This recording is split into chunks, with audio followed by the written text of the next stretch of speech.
भूमिका घेतली जाते? असं आहे की शेवटी चर्चेतनं मार्ग निघेल ना, चर्चेतनंच मार्ग निघत असतो.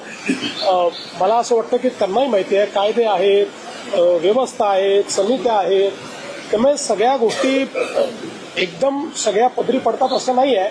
पण आपण चर्चेतनं मार्ग काढत असतो. आता मागच्या काळामध्ये आपण 10% रिझर्वेशन दिलं. आज अशी परिस्थिती नाही आहे. 10% आरक्षण लागू आहे. त्या आरक्षणाप्रमाणे भरती झाली आहे, भरती चालली आहे. त्याच्यामध्ये ते आरक्षण कुठेही कोर्टाने नाकारलेलं नाही. कोर्टात आरक्षण आतापर्यंत नीट टिकलेलं आहे. त्यामुळे आत्ताची परिस्थिती अशी नाही की मराठा समाजाला आरक्षण नाही आहे, ते ऑलरेडी आहेच. मराठा समाजाचं आरक्षण टिकलेलं आहे.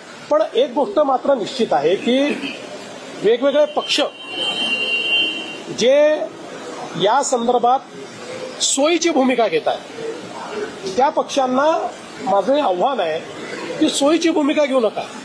भूमिका घ्यायची तर ठाम भूमिका घ्या. ठाम भूमिका घेताना दिसत नाही. आम्ही तर बोललोच होतो, याचंही करा आणि त्याचंही करा, अशा प्रकारची भूमिका नको. जे कायदेशीर आहे ती कायदेशीर भूमिका घ्या ना. तुमची भूमिका सांगा, काय कायदेशीर भूमिका आहे. या संदर्भात ते भूमिका याकरता सांगणार नाहीत, कारण त्यांना समाजामध्ये भांडण होताना कुठेतरी त्यातनं राजकीय फायद्याचा वास येतो. आम्हाला राजकीय फायदा करून घ्यायचा नाही. आम्हाला सगळे समाज सांभाळायचे आहे. आमचं सरकार इतक्या मोठ्या संख्येनं या ठिकाणी निवडून आलं कारण आम्ही सगळ्या समाजाला सांभाळलेलं आहे. सगळ्या समाजाने आम्हाला मतदान केलेलं आहे.